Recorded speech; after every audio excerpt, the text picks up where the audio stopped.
Welcome to the show. I do apologise, we are about 15 minutes late, but yeah. With me today is Mr. John Phillips, friend of mine and Essex lad. John, you introduce yourself to the peeps? Hello. John, you might want to speak a bit closer to the mic, mate. They can't hear you from... Alright, fair one. Morning, yeah. Liam. How are you? I'm not bad, mate. I'm not bad. I do apologise for being late. I am That's not alright. professional. I was just waiting there, just outside. It was fine. Very nice to me. Sorry. Anyway, so yeah, John's joining us today for the show. We're here from 11 o'clock till 12 for the next stupidly ridiculous radio show. If you listened on Friday, I was covering Harry Monday's show.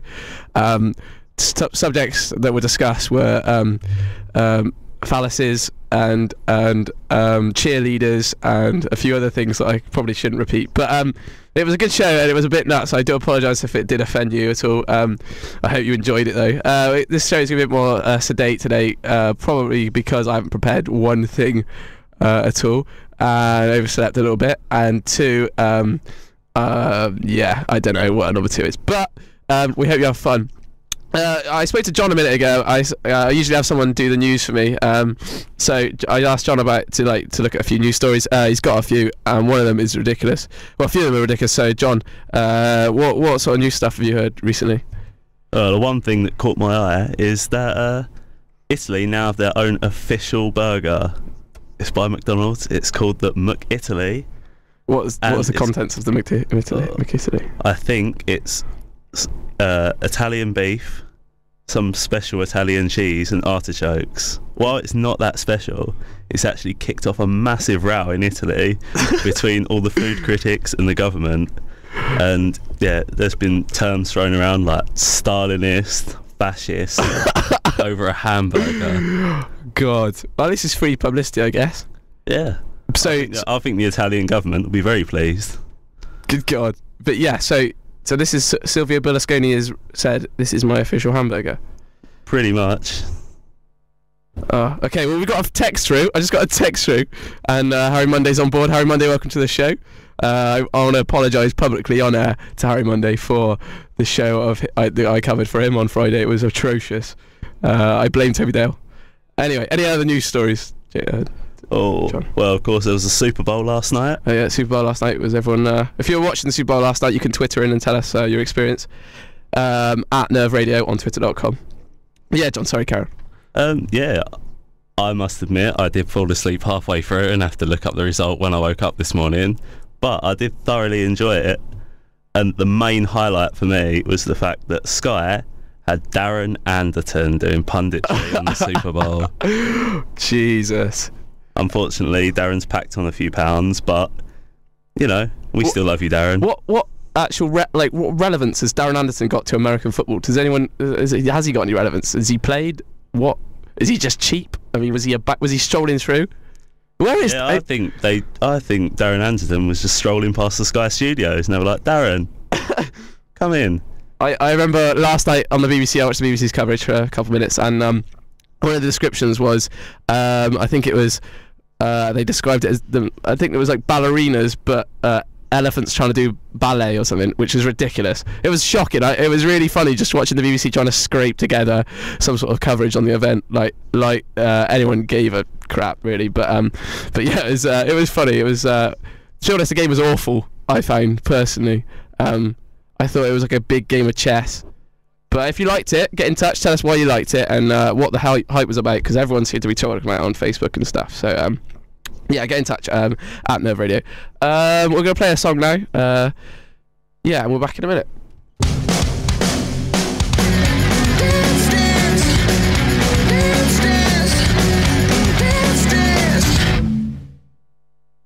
Fall Out Boy, Dance Dance. Back in the studio with John Phillips and myself. Yeah, we've had a couple of Twitters. Thank you for twittering in, you handsome devil. I can't remember your name. What was it? Ollie something? Yeah, Ollie and Joe, I believe. Okay, okay. And Sean Edwards, thank you for your Twitter as well. Thank you for listeners. I'm surprised, to be honest, that you're actually bothering, but much appreciated. Yeah, so just had a little quick flick through thesun.co.uk. Thought I'd inform you of some quality news. Apparently, Alex Reid, Jordan's new husband, has caught a stomach bug. So the Sun is covering that, and I'm not joking. It's on the front of their website.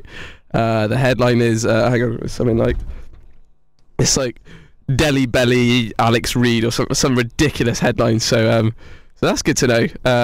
Haiti earthquake. No, they're not covering that. All the major political and all those sorts of stories. No. Alex Reid's got Delhi Belly. So what else we got? And also, John, you're a man of morals. You're quite a gentleman that has standards. What are your thoughts and opinions on Jordan and Alex Reid then?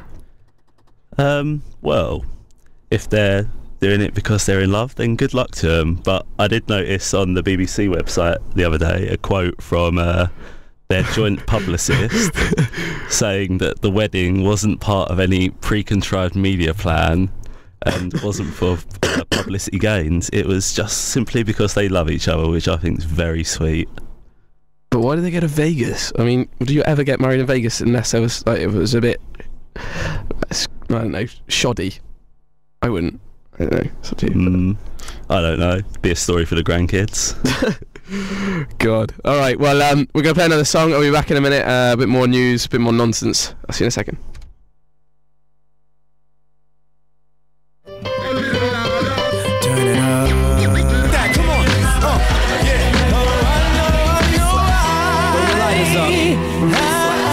Kanye West, Dilated Peoples, This Way. That's a tune. So we've had a Twitter in. I didn't tell John about this, but we had a Twitter in, John, about your weekend. Do you wanna? Someone's tweeted in. Ollie is tweeted in saying, ask John about his weekend. So John, what happened on your weekend? It was just a pretty standard weekend. I can honestly say what Ollie thinks he's talking about. Nothing really controversial actually went down. Okay, there was one point where there were 6 of us in one bed covered in lube. I saw a Facebook status from John saying, and I quote, "Does anyone know if lube comes out of clothes? If you know if lube comes out of clothes, please do get in touch with John Phillips at Nerve Radio at Twitter." So did lube come out of clothes? And more importantly, why was there 6 people in a bed with lube? It's 11 o'clock, half 11. You want to talk about that, maybe? Well, after one wash, there's still really nice dark stain on my new jumper. But I can't really begin to describe the events at this time in the morning that led to 6 people Sure. with lube in a bed. Sure. Okay.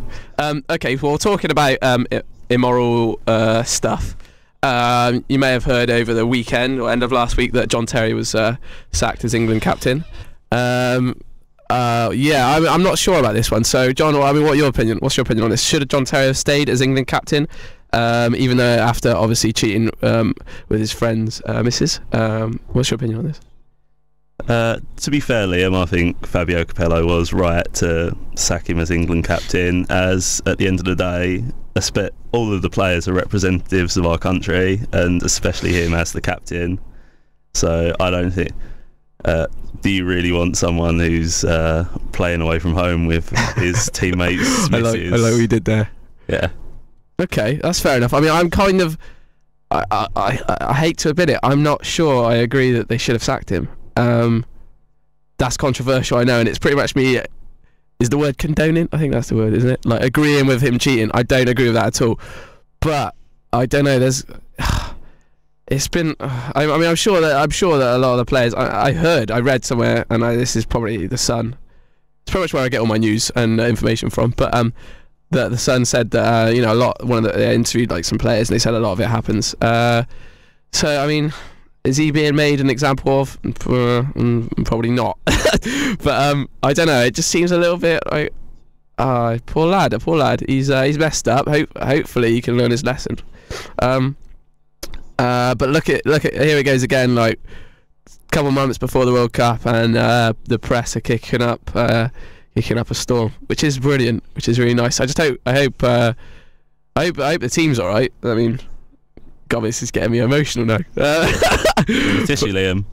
Right, thanks. But yeah, so Okay, we'll be back in a minute with a tune. I've got some questions for John. If you were listening the other week, I did 10 questions for my mate James. I've got the same questions for John. It kind of gives us a little bit of insight into his character.